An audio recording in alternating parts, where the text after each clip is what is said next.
Today's episode is brought to you by Altec Incorporated. Altec is a leading custom injection molding and precision machining manufacturer of key parts and components for rockets and satellites. And yes, that includes small sats. Altec works with customers to develop solutions tailored to their mission needs and goals. Based in the United States, Altec's dedicated team provides design assistance and manufacturing for proprietary and confidential projects. As if Altec's custom injection molding, in-mold electronics, heat treating, painting, and testing wasn't already the whole 9 yards, Altec also provides assembly and kitting for a wide range of structural and mechanical products. Learn more at altec-inc.com. That's ALTEK-inc.com.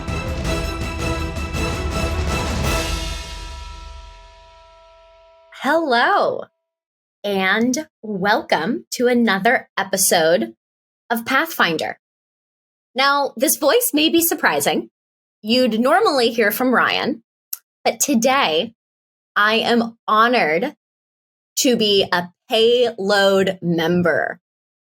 I invited myself onto this podcast to learn a bit about Payload and specifically our very own Rachael Zisk. My name is Tess Hatch. I am a former aerospace engineer who still likes to call herself an aerospace engineer, but now a partner at Bessemer Venture Partners, where I lead and invest in all things deep, frontier, tough, hard, whatever you want to call it, technology, specifically aerospace. I invested and had the honor of partnering with companies like Rocket Lab, Spire Global, Boom Supersonic, Drone Deploy, and many others. But I feel like the Payload audience has heard a lot from me, but they haven't heard a lot from Rachael. So we're going to turn this around, and I am going to ask Rachael a bunch of questions today.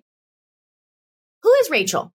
Rachael's a reporter for Payload, covering the business and policy of space for the daily newsletter and the science of space in her weekly newsletter, Parallax. Please subscribe, link below. She has covered a number of topics in science, health, technology, and finance for outlets including, the Financial Times and Popular Science. Fierce girlfriend. Recently, she worked in genomics communications at the National Institutes of Health. I'm so curious, genomics to space. I mean, even more so, fun fact, she was the drama club president and in the poetry club in high school.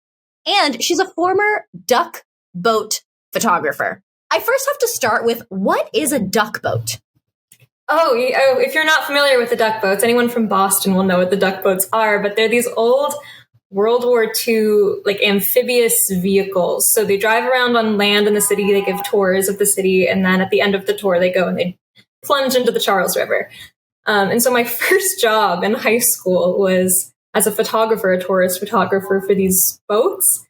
So I would work on the waterfront in Boston near the aquarium, and I would go and shoot tourists as they were getting onto these boats. And then they would get on the duck boats, and I would run over to the office and I would print all the photos and package them up and run back and sell them back to the tourists when they got off of the tour. So it was a very strange, very exciting first summer job, really. That should be your go-to fun fact. You know, when you're introducing yourself, it's name what you do in a fun fact. That is the most memorable fun fact I've heard in a while. Really? I'm glad to hear that. I always have a little trouble coming up with one. So that's, from now on, my duckboat photographer first job. I'll keep that in mind. They are a little nerve-wracking. You're like, what's entertaining and interesting, but filtered and professional? Duckboat photography. That's a great one. So, Rachael, you're now a space reporter. Mm-hmm. How did you go from drama club to duckboat photographer to barista to genomics comms to space? Yeah, I think I've always just been the kind of person that had interests all across the board. The kind of person who, once you kind of hit this threshold of knowing enough about something to really be able to put the pieces together, just really being excited to dive in and put those pieces together. So early on, photography was one of those things. You hit a certain threshold of knowing how the cameras work and how to put an image together. And it just becomes really exciting to want to do that more and more and more. And so that's why I applied to that job in the first place. But I think my other interest all along has really been storytelling. And that's, kind of the cliche line that everybody in journalism school has the same interest. Everybody wants to tell stories. But I think combining those two just aspects of my personality, just this love of telling stories and connecting with people, which carried through the drama club and the barista experience too. I think just this love of connecting with people. And then also just this love of learning kind of drew me at the end of my college journalism experience towards science reporting. So that's where I got into popular science, which is an internship that I absolutely loved. And then my first job out of college was with the National Human Genome Research Institute doing genomics communications, which was very, very exciting. And then after a while there, I just kind of wanted to change. I wanted to get back into journalism. I was doing public comms at the time. And that kind of kickstarted my jump into the space industry. And here I've been ever since, very happily learning the ins and outs of the industry. And this is a space where there's really, really so much to learn. And it's exciting every day. Just I think why I ended up here and why I'm sticking with it so far. And hopefully the learning will never stop. I mean, I've been doing space stuff since my undergrad, now more than a decade ago. And I'm still learning every single day about something new in aerospace, whether it's signs of life in the Venus atmosphere, which I see as a fun topic of yours we'll dig into in a second. Or the Artemis program, where we're about to land the first woman and person of color on the surface of the moon. It's just every day. Fascinating, exciting. So Rachel, I want to double click on the storytelling piece of your story. Pun intended. In a moment. I think that's super wonderful. That North Star that has always guided you along your journey. But first, logically tactive. Like, why and how did you get to Payload? Yeah, so at the time that I found out about Payload, I was working, like I said, for the National Human Genome Research Institute. I was writing about genomic studies and really kind of working every day with the researchers who worked there, having these really exciting conversations about genomics. But what I wasn't, what I was kind of looking for, I was looking for a change in my job, just something a little bit faster paced, like it is a government job. So, things are what they are. And I had always had a love of space, an interest in space, since I was little, looking at constellations in the sky outside of my house growing up. And it was something that I had covered in bits and pieces at Popular Science. It was something that I felt that I knew something about. And so when Payload kind of just popped up in my Twitter feed one day, I followed them. And when I followed them, I saw that they were looking for journalists. And I started kind of drafting my email resume and my cover letter to send to Ari and Mo, the co-founders, over email. And as I'm writing this cover letter, Ari at the time was DMing every single person who followed the Payload Twitter account when they followed, and just like greeting them and asking them to subscribe to the newsletter. And he saw that I had a science reporter, a science journalist in my Twitter bio, and he messages me and he's like, "Hey, you should apply to be a writer for us." So it was a very startup-y kind of like mutual interest kind of thing when I first found out about Payload. And I got on the phone with the founding team, and it sounded like a really, really exciting. They were just about to launch this daily newsletter. They had this really, really great business case, and they had all these big ideas for the future of space media. And it was something that was just, it excited me so much at the time. And I kind of took the plunge, quit my job, I was the fourth full-time employee at Payload, and the rest is history. A DM from Ari. Yes. What a story. Classic. I'm sure that many of the listeners to this podcast can relate to that. I'm sure half of our subscribers at this point are people that Ari's DM'd on LinkedIn and asked to subscribe to the newsletter. It works. It works. It works. I gotta say, I have to share. I have a Twitter at Tess Hatch. Please follow. But you'll note I've never tweeted before. And it's simply because the Twitter account is connected with my high school email account, which I've completely lost access to. And I've completely forgot the password 13-year-old Tess decided to put on her Twitter. So I lost the email, I lost the password, and Twitter, it's lost. My account is lost. But follow, and I subscribed to Payload, not from a DM from Ari, but after meeting Ari at Velo 3D party. Velo 3D is the leading supportless metal 3D printing company. It can print basically any geometry without support structures. And That's when I started following Payload. So some it's, DMs on Twitter. Others it's happy hours. Rachael, you joined. You've been there a year and some change. You joined as number 4. How many are you at now? We're 6 full-time employees right now. Okay. Yeah. What is your favorite part of the job? And what has some room for improvement? Yeah, I think my favorite part of the job is really what excited me about science reporting in the first place, which is really just every day getting to talk to people who are building really exciting, really innovative things. In the space industry, everyone's got kind of these big, grand ideas for what the future is going to look like. And my favorite part of the job is that every day I get to get on the phone with these people and ask them about what they're working on and hear from some of the most forward-thinking minds maybe in the world about what the next big thing is going to be. And it feels very much like, being a reporter for Payload very much feels like you're kind of on the forefront of what's going on. You get to be really tuned in and I get to devote all my time every day to thinking about space, thinking about what's going on in the space industry. And that is such a privilege. And I would say the worst part of writing for Payload is really just this kind of daily deadline has a lot of challenges associated with it. There are definitely days where it's 7:30 on the day of a newsletter that we're supposed to be sending at 9. And I'm looking at the document that we have, putting everything together. And I'm like, there's not really enough for a newsletter here. Like, what can I do? What can I pull together? What can I kind of hunt for in this last minute? Because while the newsletter format is really luxurious as a writer in some ways, you don't need to be like the very first person to send out a story. You kind of have this time to think about the news of the day and think about how you want to put it in context. And that is, very rare in this 24/7 news environment that we live in. So a newsletter kind of does give you, in some ways, some breathing space to think and really consider the writing that you're doing before you hit publish. But also there is this sense that you need to have some news every single day. And sometimes there's just not news every single day. The space industry does not go by my personal deadlines. I would love for it to get on that. But I think that's probably the hardest part, the most challenging part of the job is just sometimes it's kind of a race to the finish. Yeah, that's super stressful.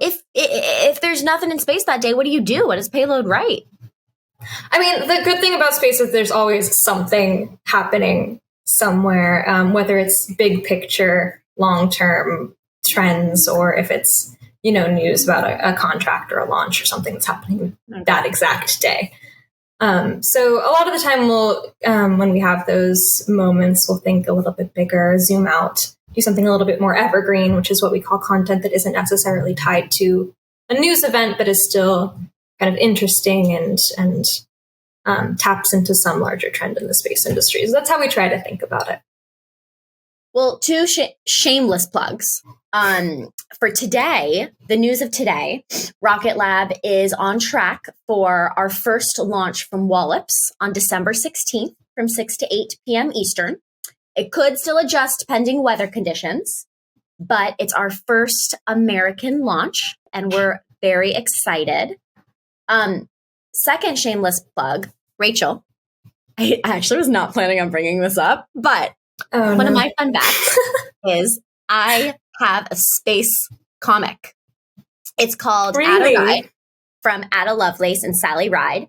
And it's like Dora the Explorer meets space. It's a little girl, it's a young woman who is exploring space with her artificially intelligent robot friend. And it's Instagram. I'll send you the handle. I write it, and then I have an amazing partner, Josh, who illustrates it. And Ada_ride, a solid 19 followers right there. And about to be 20. Excuse me? About to be 20. Yes, I'll follow you back, Rachael. And it's just about various adventures that she goes on in space. So I say this just because there's ever a morning that you need to fill in something. There are 23 posts. And I'll make this private if you want, and Payload can have the post. Payload exclusive. Thank you so much. Payload exclusive. Now I wasn't. This isn't on the script ahead of time, but typical me, I'm definitely going to go off script. What's like a day in your life? You have a 9 a.m. deadline, girlfriend. I'm not waking up before 9 a.m. sometimes. Like, do you have to? And I guess what time does Payload go out? Like, when are you writing really late at night? What are your hours? Like, just walk me through a day in the life of Rachael Zisk. Yeah, it's definitely not a typical 9 to 5. We try to send the newsletter at 9 a.m. Today you sent it at 6 a.m. Oh, that's 9 a.m. Eastern. Oh, 9 a.m. Eastern, 9 a.m. Eastern. So I'm based in New York and Ryan's in Austin, and we're there are other people who contribute to the newsletter, but for the most part, Ryan and I are the ones online in the morning. So it's 8 a.m. for him. That's all. I don't even know if I could do that, but I'm up around 7:30 working on the newsletter most days. And then, I spend my mornings looking for news, having conversations with people. I get on the phone. We have our team meetings every day, pretty standard, I think, newsroom style, working from home type of day. We all work from home since we're all spread out all over the place. And let's see, I usually won't start writing until the afternoon. So my mornings are usually phone calls, news gathering meetings. And then after 3 p.m. in the afternoon, I'm writing. In a perfect world, I have my stories ahead of time and I know what I'm going to write and I've done my interview and I can just sit down and write. In the real world, sometimes that's not the case. Sometimes I'm writing later into the evening. But I also, there's a lot of flexibility. It's not to brag, but if I want to go on a walk in the middle of the day, I could just get up and go on my walk and then come back to my job later in the evening and write. But we try to have our stories done the night before. We have a copywriter, Carol, who takes a look at whatever we've got, hopefully, ideally as much as possible the night before. And then, we have everything pretty much set to wake up in the morning, load everything into our email client, and hit send. Perks from working from home. Midday walks, getting a midday berries class. I mean, I would have liked this 12:30. Thursday's my favorite day at berries class, but I'm here talking with you instead. Oh, well, I'm sorry to ruin your berries class. Hopefully it's not too much of a drag. No. I also should have clarified it. I'm up before 9, but it's usually because I like to work out in the mornings. Mm-hmm. So it's that's the me time. And I'll wake up and I'll just think, Rachel's been writing or editing the post for 2 hours. Usually editing. It's not usually too much in-depth writing. Okay, so now let's transition to the storytelling, which is your journey, your North Star, your passion. But I got to relate this a bit to the readers. Mm-hmm. What was the most viewed article in 2022? What makes a good article? When you're writing a story, what makes a big story? What was the biggest story of 2022? What makes Payload success? What type of articles make Payload successful? The most number of clicks, the most number of reads. What's the secret sauce? Yeah, definitely. I couldn't tell you exactly what our most read story of the year was. I don't know it off the top of my head. We have an intern, Peter, who does a lot of our analytics and things for us, and he would know. But I unfortunately don't know off the top of my head what our most read story would have been. But I would say that generally the stories that do the best fall into one of two camps. So one of those camps is kind of the exclusive stories that are out in Payload first that you can't really find anywhere else. So a lot of the time we'll work with companies who are doing fundraisers and they'll give us the exclusive on their fundraise. And so that kind of first in Payload news does really, really well, partially because you don't get it anywhere else, at least until it gets publicly announced and then maybe picked up in other places. But I think what's really exciting that also tends to do very well are kind of our longer form pieces. So lately we've been trying to dedicate more resources to doing longer, more in-depth, more considered pieces on our website, web first articles. And so a series that I worked on this year that I was really proud of was this 3-part series on orbital debris. So it was talking about how orbital debris, what the state of orbital debris is right now and the state of regulation and what different regulations are being considered, what other solutions are being considered, from active debris removal to space situational awareness. And those were some of our longest pieces, I think, that we've published so far.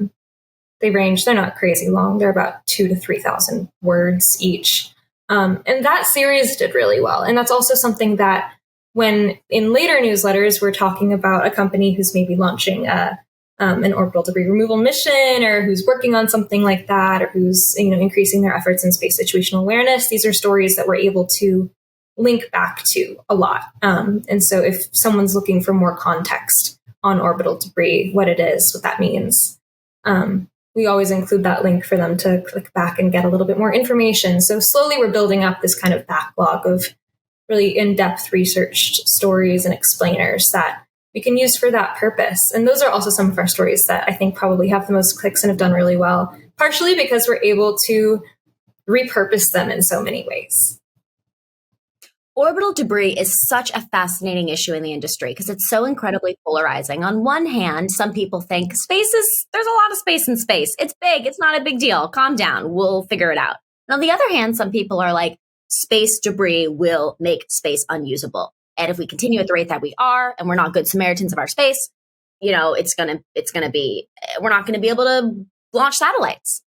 And I'm curious with your in-depth research and diagnosis, but I sort of feel like I'm in between the two. I'm like, hey, we got to be good Samaritans. We got to work together, whether it's physical interference or radio frequency spectrum interference.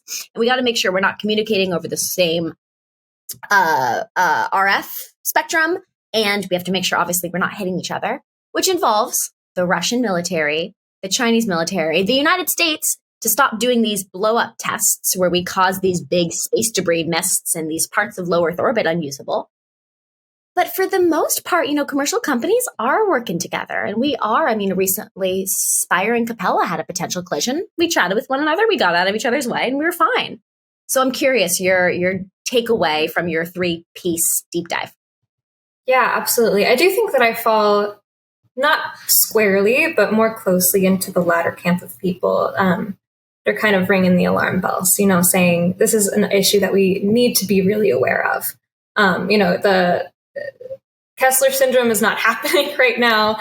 This kind of chain reaction has not begun.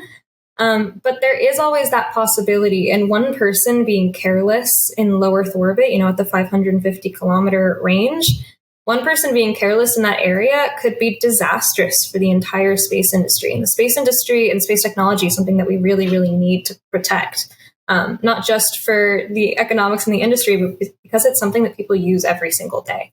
So I just, watching what I think there are corollaries to what happens on Earth with climate change. Everybody human nature is to kind of shirk this responsibility and say, oh, it's not necessarily my problem. But I think so far the commercial space industry, I agree with you, it has done a very good job with working together and making sure that you're being responsible stewards of the space environment, using these advanced space situational awareness and space traffic management tools that maybe weren't available just a couple of years ago, and really making advances in those areas. I think that's really important to do. But yeah, I think that's something that the whole world is going to have to come to an agreement on, especially looking over the past few months. There have been a few launches from China where boosters and stages of Long March rockets are making uncontrolled reentries. If we are to get to a point in the next decade where rockets are launching every single day, and where there are more humans in orbit, even in a decade with the development of these low Earth orbit stations, we're going to have to be way more careful as a global aerospace community. And so that's kind of where I fall. I don't think that it's time to be, we're not cutting off launches. We're not saying no more satellites to low Earth orbit. And space isn't full. Space has plenty of space, as you said. But it's definitely something that we have to be aware of and be cognizant of and be forward thinking about, because as humans, we are not necessarily the best at thinking forward. Totally. And hey, the largest contributor to space debris is the leftover rocket parts, the fairings and the second stages, to your point. And I'm delighted to be able to say at Rocket Lab, we don't leave anything in space. Mm-hmm. We don't leave any junk up there. I want to double click though on something that you said that I think is incredibly important, is how important space is. We use space in our everyday lives, whether that's to navigate us to our destination via GPS, whether that's to watch television, direct TV, radio, Sirius radio. Those names are names of satellites. But I do think it's also important from a technical perspective to differentiate. GPS and DirecTV and Sirius are school-bus size satellites in geostationary orbit, Mm-hmm. which orbits our Earth at the same speed in which the Earth rotates. So it's over a single point on our Earth. And geo is really well defined. There are parking spots. There are, really explicit regulations keeping geo really safe. Mm-hmm. LEO is sort of like the wild, wild west. That's what we got to figure out. And it's difficult to figure it out because LEO, the satellites are whizzing around the entire Earth every 90 minutes, not over a single point. What is it? 18 sunrises and sunsets. The International Space Station at 500 kilometers experiences a day. They're traveling at 17,000 miles per hour. That's what we got to figure out. And that's where, maybe, we really got to make sure that space continues to be usable. But some anxiety, it helps me sleep at night. Geo's good. Geo's doing good. That'll continue to be good. We just got to figure out Leo and then MEO also. But MEO isn't as popular. Why isn't MEO popular? Well, I think MEO just doesn't have necessarily the same benefits with low latency and frequent revisit that Leo has. MEO sits somewhere in the middle of Geo and Leo. I think MEO is more popular with government uses and DoD applications. Yeah. Okay, so you did a deep dive into space debris. What's the deep dive you want to do next? Oh, let's see. I'm working on something right now that I would love to continue a little bit further than what I'm doing right now. What I'm doing right now is kind of just a basic overview, but I'm looking at the space industry's role in the energy transition. So from transitioning off of fossil fuels and how space technology is kind of helping us to better understand the flow of energy on Earth and how we can best utilize greener tools that we have at our disposal, which I know when I'm saying that it sounds like a very, very broad area. And so I think that would be something to kind of drill down a little bit deeper into to understand, because people do have this perception, I think, of the space industry of being this playground for billionaires and being this, I know you're rolling your eyes and I do too, about this kind of like false perception of what the space industry is. But the space industry really does play such a huge role in climate change mitigation and in preserving the world that we have for future generations. And I think that the energy transition is also going to be playing a huge role in that. Those two areas have a lot of overlap, a lot of crossover. And so that's something that I'm really thinking a lot about right now and researching about, trying to learn more about. Billionaires taking selfies in space gets so much attention. But I think it's important to note it only accounts for 1 billion of an overall $350 billion global space economy market. And hey, I want to go to space. I imagine a future where we all travel to space with the same frequency in which we currently travel in an aircraft. I keep applying to NASA and they keep rejecting my application. No joke. It's NASA. I'll go with this first. I'm fine with that. And I honestly think the space industry, we do a poor job in our marketing in terms of, and maybe this is, something Payload can improve. The billionaires taking selfies gets a lot of press, and that's not great press, especially in a time like today when markets are down and we're facing economic uncertainty. You don't want to see these billionaire selfies. However, what if space were to market the $349 billion that go into MRI and CT scanning technology was developed from space exploration. When we landed astronauts on the lunar surface, we wanted to take selfies. That optic technology was the fundamental invention of life-saving technology in our hospitals every day. Water purification systems, implantable heart monitors, laser eye surgery, robotics, 3D printing, all of this amazing, important Earth-saving technology was developed via space exploration. And I completely agree with you that I think we will solve climate change. Space will have a part, most likely unbeknownst, in solving climate change, in solving issues we face with here. And I fundamentally believe we need to be a multi-planet species in order to survive, not to give up on Earth, but to fix the problems we're faced with here. Absolutely. Couldn't agree more. I couldn't have said it better myself. You did. I look forward to reading the piece. So you want to write about the intersection of space and climate. Part 2 of the question, who do you want to talk to next? You said a favorite part of your gig was the minds you get to learn from and talk to. Who's your space fangirl moment? Mine's Gwen Shotwell. I gotta just start with, I would love to take Gwen Shotwell to dinner. It was Sally Ride, but unfortunately Sally Ride passed away. But today, definitely Big G. Yeah, let's see. I don't know if I have a better answer for that than Gwen Shotwell. Obviously, that is what better person to speak to about the advancement of space technology and SpaceX has played such a huge role in lowering the cost to orbit. I think, and her role in that has been so huge. And that would be a fascinating conversation to have with her. Let's see. I don't know. I think I would have to think about it a little bit more. I don't know if any specific names are coming to mind right now, but I love to talk to people who are working in at NASA and in other at NOAA and some of the, especially NOAA, I think for climate applications, to talk to people who are working kind of at the forefront of these climate investigations. I don't know if I have a really great answer to that question.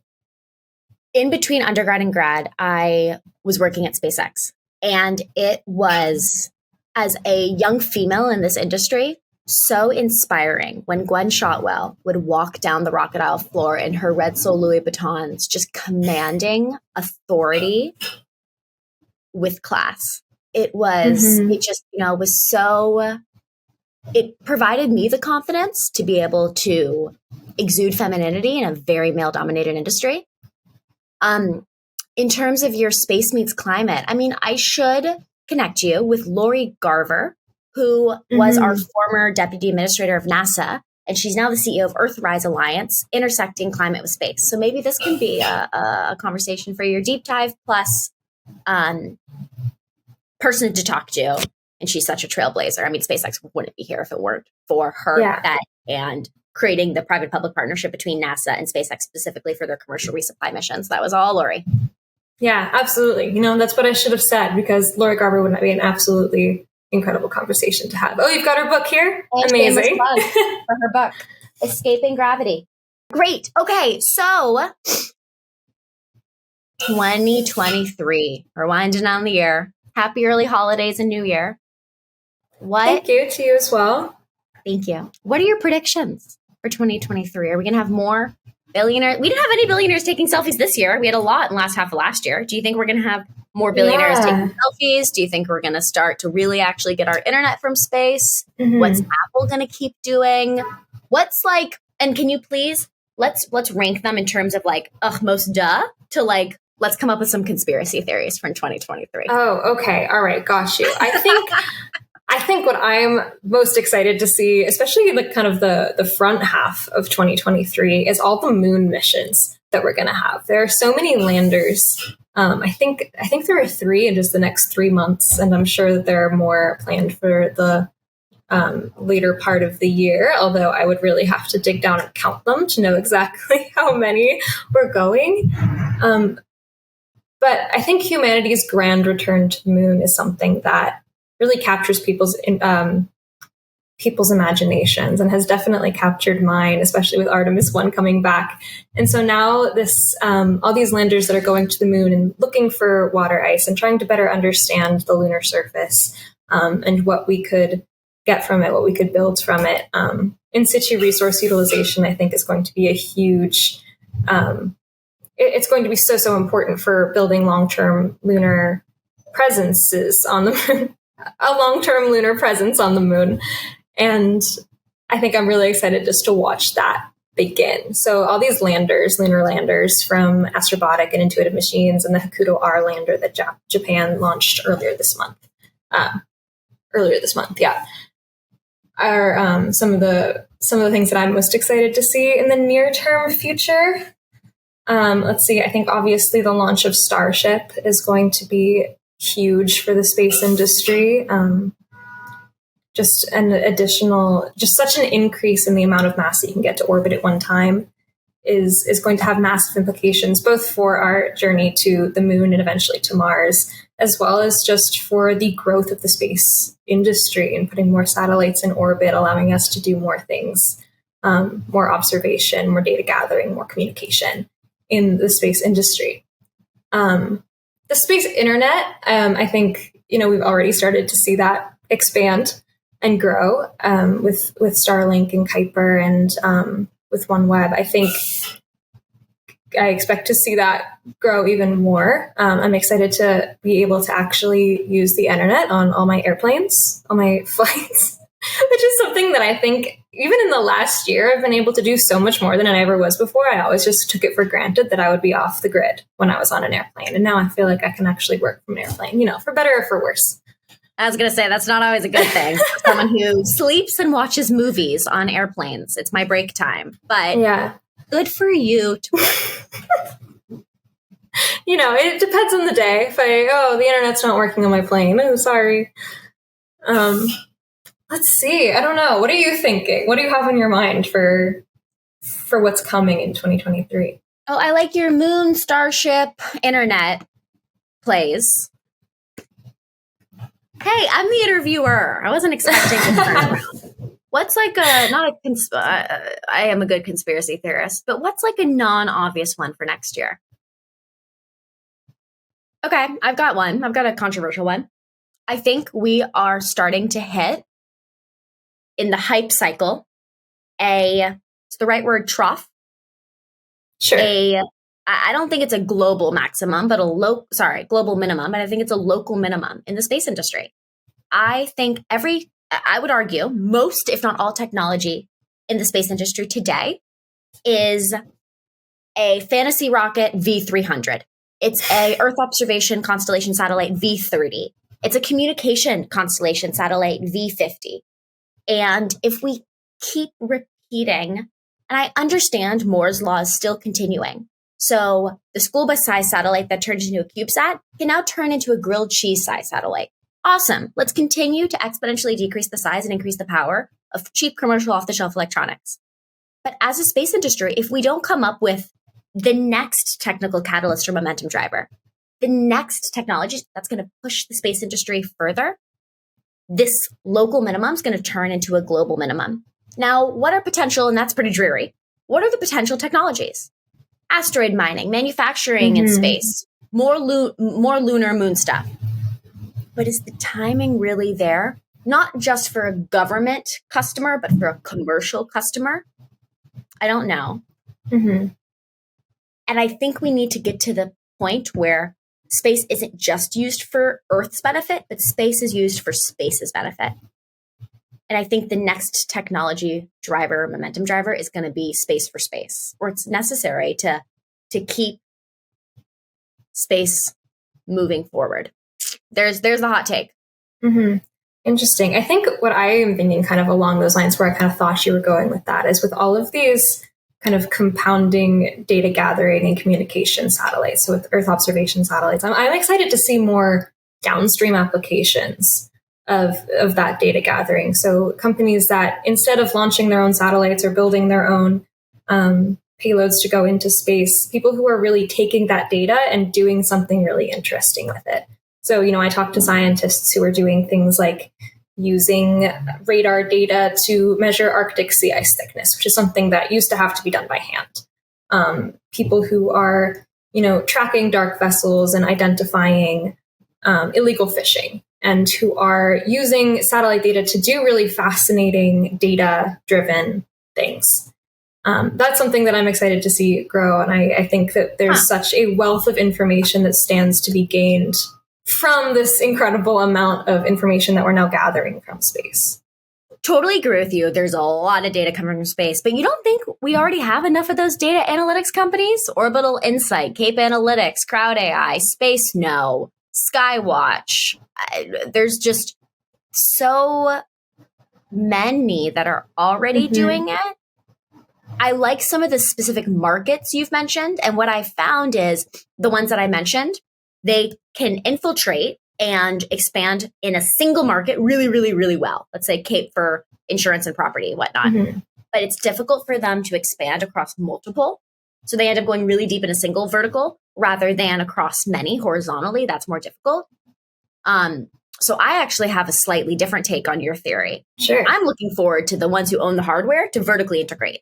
For example, when Planet went public, Will's big headline was, now that we're, IPOing on the New York Stock Exchange, we're going to use the proceeds to not just own the doves and the satellites in space, but build the software DNA to analyze the images that we're taking. Something I'm really proud of at Spire is from the beginning, we've vertically integrated. We don't just own, we've launched over 150, we call our CubeSats lemurs into space for maritime, plane, and weather monitoring and tracking. So we don't just have the assets and the raw data. We have a best-in-class software team, specifically on the weather front, best meteorologists that analyze the data to then give our customers, NOAA, NASA, the Air Force, the actionable information that's most helpful to their application. So fun 2023 predictions. Rachel, we're going to have to chat in a year from today and see how we did. I would love to. I would love to look back on 2023, see where we landed. Yeah, these are always dangerous. So in our remaining few minutes, I have two other big questions and then some quick fire. Rachel, what's a common misconception about Payload? A common misconception about Payload. I would say the one thing that we're still kind of trying to overcome is that people still think that we are a pay-to-play publication. A lot of the time people, when we're trying to work with space companies and publicize news and really kind of get the scoop on kind of the most exciting things happening in space, people think that that is a service that you have to pay for. I want to say to all you Pathfinder listeners out there, if you work at a space company and your space company has any news to share, I want to hear it, and I promise I will not send you a bill. I just want to hear what people are up to. I think that that's a misconception that we've run up into less now. But when we first started this company, that was definitely something that we ran up into a lot, is that people thought they had to pay for news. Not true. You get to read Rachel's brilliance for free. It's free. Yes, you can subscribe for free too. That's another thing. Newsletter's free to sign up for. Rachel, if the listeners were to remember one thing from this conversation, which I really enjoyed, learned a lot, and I'll remember everything, but one thing, what would that be?